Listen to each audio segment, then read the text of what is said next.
এবং আল্লাহ সুবহানাহু ওয়া তাআলা বলতে থাকেন, ওরে দিনের পাপী রে, যারা তোমরা দিনের বেলাতে পাপ করেছ, অন্যায় করেছ, জুলুম করেছ, নির্যাতন করেছ, সুদ খেয়েছ, বাটপারি করেছ, চুগলখড়ি করেছ, তুমি দুনিয়াতে জেনা করেছ, ব্যভিচার করেছ, অন্যায় কাজ করেছ, ওরে দিনের পাপী রে, আমি আল্লাহর নিকটে তোমরা তওবা করো, মাপ চাও, আমি রব তোমাদেরকে মাফ করে দেব, তোমাদেরকে ক্ষমা করে দেব। বিশ্বনবী আরো বলছেন, আর আল্লাহ সুবহানাহু ওয়া তাআলা দিনের বেলাতে ক্ষমার হাতটা এইরূপ ভাবে বাড়িয়ে দেন এবং আল্লাহ বলতে থাকেন, ওরে রাতের পাপী রে, যারা তোমরা রাতের বেলাতে চুরি করেছ, অশ্লীল কথা বলেছ, জেনা করেছ, অন্যায় করেছ, মানুষের হককে নষ্ট করেছ, ও রাতের পাপী রে, যারা তোমরা অন্যায় করেছ, নিজের নফসের প্রতি যারা জুলুম করেছ, আমি আল্লাহর নিকটে তোমরা তওবা করো, মাফ চাও, ক্ষমা চাও, আমি আল্লাহ তোমার জীবনের সমস্ত গুনাহকে আমি রব ক্ষমা করে দেব। যতই আপনি গুনাহ করেছেন, কাবিরা সাগীরা যত সমস্ত গুনাহ করেছেন বন্ধু রে, বিশ্বনবী বলছেন, যদি মানুষ যদি রে নিজের ভুল বোঝার পরে আল্লাহর নিকটে তওবা করে, আল্লাহ তার তওবা সঙ্গে সঙ্গে মঞ্জুর করে নেবেন, আল্লাহ তার তওবা সঙ্গে সঙ্গে গ্রহণ করে নেবেন এবং তাকে ক্ষমা করে দিবেন, মাফ করে দেবেন। রাত্রিবেলাতে প্রতি রাত্রে আল্লাহ সুবহানাহু ওয়া তাআলা এইভাবে ক্ষমার হাতটা বাড়িয়ে দেন এবং বলতে থাকেন, ওরে দিনের পাপী, যারা তোমরা গুনাহ করেছো, নিজের নফসের প্রতি যারা জুলুম করেছো, তোমরা এসো আমার নিকটে তওবা করো, আমার কাছে ক্ষমা চাও। বিশ্বনবী বলছেন, শোনো, নবীজি বলেছেন, আল্লাহ প্রত্যেক রাতে 3 ভাগের শেষ ভাগে আল্লাহ সুবহানাহু ওয়া তাআলা 12টা 1টার সময় মধ্যরাত্রের সময়তে আল্লাহ সুবহানাহু ওয়া তাআলা শেষ আসমানে আসেন। শেষ আসমানে এসে আল্লাহ বলতে থাকে, ওরে আমার বান্দারা, কে আমি আল্লাহর কাছে কে কে চায়, আমি আল্লাহ তাকে সেই জিনিসটা দেব। কে আমাকে ডাকে, আমি তার ডাকে সাড়া দিব।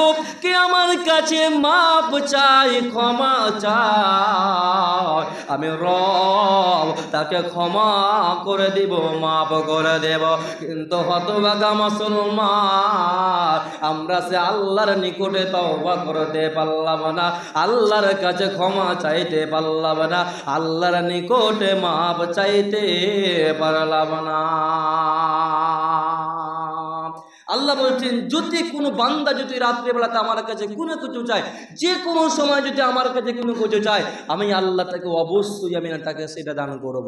আল্লাহ বলছেন, বান্দা আমার কত দয়া, আমার কত মায়া, আমার কত মহব্বত তোমরা জানো না গো। বন্ধু আমার, বিশ্বনবী বলছেন, আবু হুরায়রা রাদিয়াল্লাহু তাআলা আনহু তিনি হাদিসের রাবি তিনি বর্ণনা করেছেন, আল্লাহর নবী বিশ্ব নবী বলেছেন, একজন ব্যক্তি সে পৃথিবীতে কোনোদিন ভালো কাজ করে নাই, আল্লাহর হুকুমকে মানে নাই, কোরআনকে মানে নাই, যতগুলো খারাপ কাজ বলেন না কেন, চুরি করেছে, রাহাজানি করেছে, বাটপারি করেছে, নামাজ পড়েনি, আল্লাহর হুকুমকে মানে নাই, কিন্তু তার ভেতরে একদিনও আল্লাহর ভয় এসে গেল, আল্লাহর ডর ঢুকে গেল, আল্লাহর ভয় ঢুকে গেল, জাহান্নামের ভয় ঢুকে গেল, কবরের আযাবের ভয় ঢুকে গেল। এমন তো অবস্থায় তার পরিবার পরিজনকে বলল, তার ছেলেদেরকে ডেকে বলল, বেটা রে, ও বেটা তুমি শোনো, আমি তো পৃথিবী পরিপূর্ণ পাপ করেছি, এমন কোনো পাপ নাই যে আমি সেই পাপটি করি নাই, আমি সমস্ত পাপ করেছি।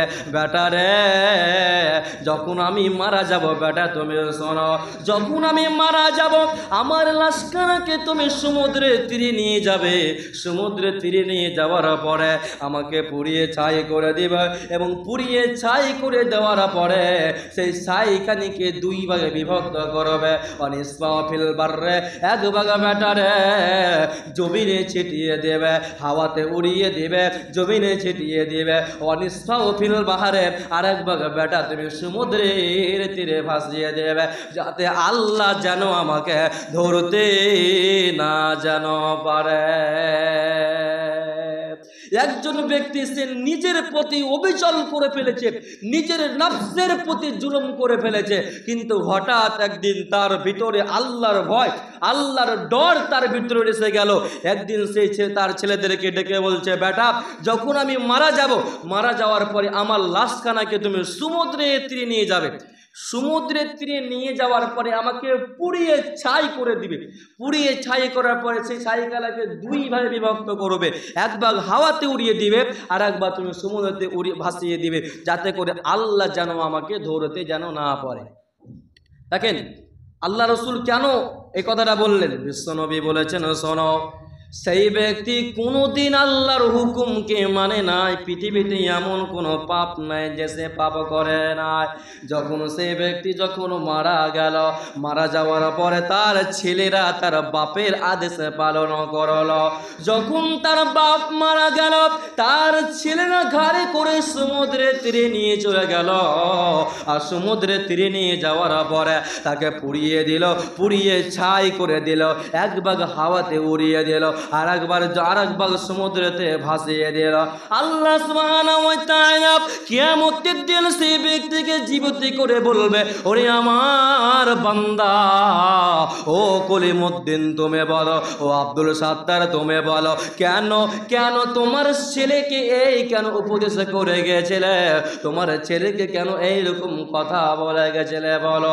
তখন সে ব্যক্তি বলবে, রব্বুল আমিন, পৃথিবীর জমিনে আমি কোনোদিন তোমার হুকুমকে মানে না, পৃথিবীতে আমি সমস্ত গুনাহ করেছিলাম, পৃথিবীর জমিনে এমন কোনো গুনাহ ছিল না যে সে গুনাহ করে নাই, পৃথিবী পরিপূর্ণ গুনাহ করেছি আল্লাহ তোমার ভয়ে এবং জাহান্নামের আযাবের ভয়ে এবং কবরের আযাবের ভয়ে রব্বুল আলামিন আমার ছেলেদেরকে এইরূপ উপদেশ করে গেছিলাম, আমার ছেলেদেরকে এইরূপ কথা বলে গেছিলাম। তখন আল্লাহ বলবে, বান্দারে, জানো না আমি আল্লাহর কত দয়া, আমার কত মায়া, আমার কত দয়া, আমার কত মায়া, যাও যাও, আমি রব তোমাকে মাফ করে দিলাম, তুমি জান্নাতের সুসংবাদ গ্রহণ করো, তোমার কোনো চিন্তা রবে না, রবে না, রবে না।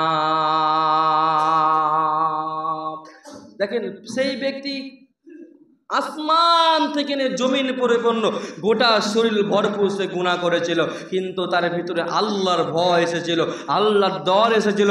এই কারণে দেখেন আল্লাহ সুবহানাহু ওয়া তাআলা তাকে মাফ করে দিলেন এবং তাকে জান্নাতের সুসংবাদ দান করলেন। সুবহানাল্লাহি ওয়া বিহামদিহি। তাহলে ভাই বাপজিগণ আমার, আমরা এত শুনছি জুম্মাতে, আমরা জালসাতে, ইন্টারনেটে, ফেসবুকে আমরা অনেক কিছু বয়ান শুনছি, কিন্তু এক কান্দে শুনছি আবার অপর কান্দে বের করে দিচ্ছি।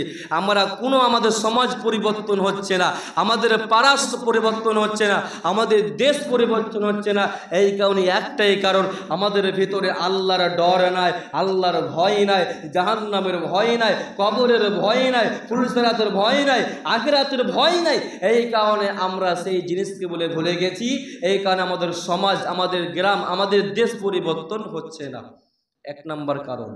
নবীজি বলছে, শোনো, বিশ্বনবী বলেছেন, যদি কোনো বান্দা যদি গুনাহ করে, গুনাহ করার পরে আল্লাহকে বলতে থাকে, রব্বিকে ফিরওয়ারহাম আনতা খায়রুর রাহিমিন, তো আমার রব বলছেন, যদি কোনো বান্দা বলে, রব্বুল আমিন আমি গুনাহ করেছে, রাত্রি 12টা-1টার সময় যদি 2 রাকাত সালাত আদায় করে পরে যদি সিজদাতে পড়ে যে আল্লাহর নিকটে যদি এইরূপ ভাবে বলতে থাকে, রব্বুল আলামিন, আল্লাহ আমি গুনাহ করে ফেলেছে, আমার নফসের প্রতি জুলুম করে ফেলেছে, আমি অন্যায় করে ফেলেছে, আবার নিজের নফসের প্রতি জুলুম করে ফেলেছে, রব্বুল আমিন তুমি আমাকে মাফ করে দাও, আমাকে তুমি ক্ষমা করে দাও।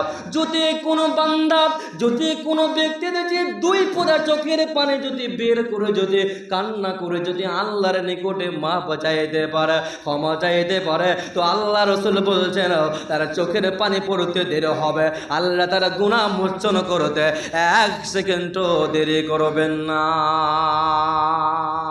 আল্লাহ কত দয়ালু, আল্লাহ কত মেহেরবান। দেখেন আল্লাহ রসুল বলছেন আল্লাহর নিকটে 100টি দয়ার রহমত রয়েছে, আল্লাহর নিকটে 100 দয়ার রহমত রয়েছে। তার মধ্যে থেকে গোটা পৃথিবীর যতগুলো মাখলুক রয়েছে, গোটা পৃথিবীর যতগুলো আত্মা রয়েছে, মানুষ বলুন, জিন বলুন, পশু পাখি বলুন, পৃথিবীতে যতগুলো প্রাণ আত্মা রয়েছে, তো বিশ্বনবী বলেছেন তামাম পৃথিবীর মানুষের মধ্যে, তামাম পৃথিবীর জিন, তামাম পৃথিবীর মাখলুকের মধ্যে আমার রব একটা বিন্দু পরিমাণে দয়া দিয়েছেন। একটা দয়ার কারণে গোটা পৃথিবীর মাখলুকের মধ্যে, গোটা পৃথিবীর মানুষের মধ্যে আল্লাহ রব্বুল আমিন বন্টন করে দিয়েছেন, আল্লাহ রব্বুল আমিন বিলিয়ে দিয়েছেন। এর কারণে সামান্য একটা দয়া দেওয়ার কারণে মা কত সন্তানকে ভালোবাসে, সন্তান কত মাকে ভালোবাসে, গরু কত তার বাচ্চাকে ভালোবাসে, একে অপরকে কত মহব্বত করে, একে অপরকে কত ভালোবাসে, মহব্বত করে। আল্লাহ বলছে বান্দা রে, আমি রব তোমাকে বিন্দু পরিমাণে দয়া দান করেছে। দয়া দান করার কারণে একে অপরকে তোমরা ভালোবাসো। বান্দা জানো না আমি আল্লাহর কাছে 99টি দয়া আমি কিয়ামতের দিনের জন্য আমি রেখে দিয়েছে। বান্দা তোমরা গুনাহ করেছ, লা তাকনাতু মির রাহমাতিল্লাহ, আমার দয়া থেকে, আমার মহব্বত হতে, আমার করুণা হতে তোমরা কেউ দূরে সরে যাবে না, যাবে না। আমার দয়া থেকে তোমরা কেউ দূরে সরে যাবে না। এই জন্য বিশ্বনবী বলছেন কুল্লু বানি আদামা খাত্তাউন খায়রাল খাত্তাইনা তাওয়াবুন। বিশ্বনবী বলছেন প্রত্যেক আদম সন্তান, প্রত্যেকটা মানুষ হচ্ছে অপরাধী, প্রত্যেকটা মানুষ গুনাহ করবে, প্রত্যেকটা মানুষ অপরাধ করবে, কিন্তু উত্তম সেই ব্যক্তি যে অপরাধ করার পরে আল্লাহর নিকটে তওবা করে।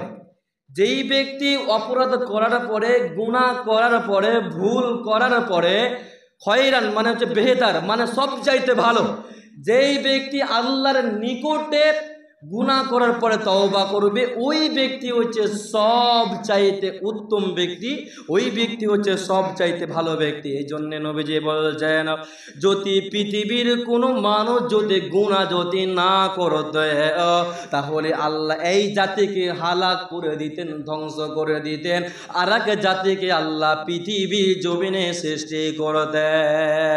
আল্লাহ রাসূল বলেছেন যদি এই পৃথিবীর মানুষ যদি গুনাহ না করতো, পৃথিবীর মানুষ যদি অপরাধ না করতো, আল্লাহ রাসূল বলছেন এই জাতিকে হালাক করে দিতেন, আল্লাহ এই জাতিকে বরবাদ করে দিতেন, আল্লাহ এই জাতিকে আল্লাহ ধ্বংস করে দিতেন। তার মানে কি আল্লাহ চাইছেন বান্দা গুনাহ করো না? না, আল্লাহ চাই না বান্দা গুনাহ করো। তবে যেই ব্যক্তি গুনাহ করার পরে আল্লাহর নিকটে তওবা করবে রে, তো বিশ্বনবী বললেন ওই ব্যক্তি কি আমার রব জান্নাতে সুসংবাদ দান করবেন, তার কোনো চিন্তা রবে না, রবে না। তাহলে মানুষ দ্বারা গুনাহ হবে এটা স্বাভাবিক, কিন্তু গুনাহ করার পরে যেই তওবা করবে ওই ব্যক্তি হচ্ছে মানুষের মধ্যে সব চাইতে উত্তম মানুষ, মানুষের মধ্যে সব চাইতে ভাগ্যবান মানুষ, মানুষের মধ্যে সব চাইতে উত্তম মানুষ, মানুষ সব চাইতে ভালো উত্তম মানুষ। এই কারণ ভাই বন্ধু ভাবছেন আমার, আমাদেরকে যদি আপনি গুনাহ করেছেন, আপনি মনে করছেন আমি সুদ খাচ্ছি, আমি যে গুনাহ করেছি, আমি জেনা করেছি, ব্যভিচার করেছি, আল্লাহ আমাকে মাফ করবেন না। জি না, আল্লাহ বলছেন বান্দা তুমি আসমান থেকে নিয়ে জমিন পরিপূর্ণ, তুমি গোটা পৃথিবী পরিপূর্ণ তুমি গুনাহ করেছো, লা তাকুনাতু মির রাহমাতিল্লাহ, আমার দয়া থেকে, আমার মহব্বত থেকে, আমার করুণা থেকে তোমরা কেউ দূরে সরে যাবে না। তাহলে ভাই বন্ধু বাবজিগণ আমার, আমাদেরকে আল্লাহর নিকটে তওবা করতে হবে, আল্লাহর কাছে ক্ষমা চাইতে হবে, ইস্তিগফার চাইতে হবে, মাপ চাইতে হবে। তাহলে আল্লাহ সুবহানাহু ওয়া তাআলা আমাদের জীবনের সমস্ত গুনাহকে মাফ করবে। আর একটা হাদিস বলে আমি আমার বক্তব্য আমি শেষ করব। দেখেন আবু হুরায়রা রাদিয়াল্লাহু তাআলা আনহু তিনি বর্ণনা করেছেন, তিনি হাদিসের রাবী। আল্লাহ রাসূল সাল্লাল্লাহু আলাইহি ওয়াসাল্লাম বলেছেন, আল্লাহ সুবহানাহু ওয়া তাআলা বলেন যখন কোনো বান্দা বলবে রব্বুল আমিন আমি গুনাহ করেছি আমাকে মাফ করে দাও, পৃথিবীর বান্দা যখন বলবে রব্বুল আমিন আমি গুনাহ করেছি আমাকে মাফ করে দাও, ক্ষমা করে দাও, তখন আল্লাহ ফেরেশতা মণ্ডলকে বলতে থাকেন, ফেরেশতা জাতিকে বলতে থাকেন, ওরে আমার ফেরেশতারা, আমার বান্দা কি জানে তার একজন পালনকর্তা আছে, আমার বান্দা কি জানে তার একজন স্রষ্টা আছে, তার প্রতিপালক আছে। যখন বান্দা বলে রব্বুল আমিন আমাকে তুমি মাফ করে দাও, তখন আল্লাহ ফেরেশতাকে বলতে থাকেন, ও ফেরেশতা মণ্ডলী, আমার বান্দা কি জানে তার একজন পালনকর্তা আছে এবং তার গুনাহ করার কারণে তাকে জাহান্নামে দিবেন, শাস্তি দেবেন। ও ফেরেশতা মণ্ডলী, আমার বান্দা কি জানেন তার একজন পালনকর্তা আছে। যদি পৃথিবীর কোনো মানুষ যদি দুই কানা হাত তুলে যদি আল্লাহর নিকটে এইরূপ ভাবে কান্না করতে থাকে, আল্লাহর নিকটে যদি মাপ চাইতে পারে, রব্বুল আমিন আমার মতন গুনাহগার পৃথিবীর জমিনে কেউ নাই, আমার মতন পাপী আর পৃথিবীর জমিনে কেউ নাই। আল্লাহ আমি গুনাহ করে ফেলেছি, আমি ভুল করে ফেলেছি, আমার নফসের প্রতি জুলুম করে ফেলেছে, অন্যায় করে ফেলেছে।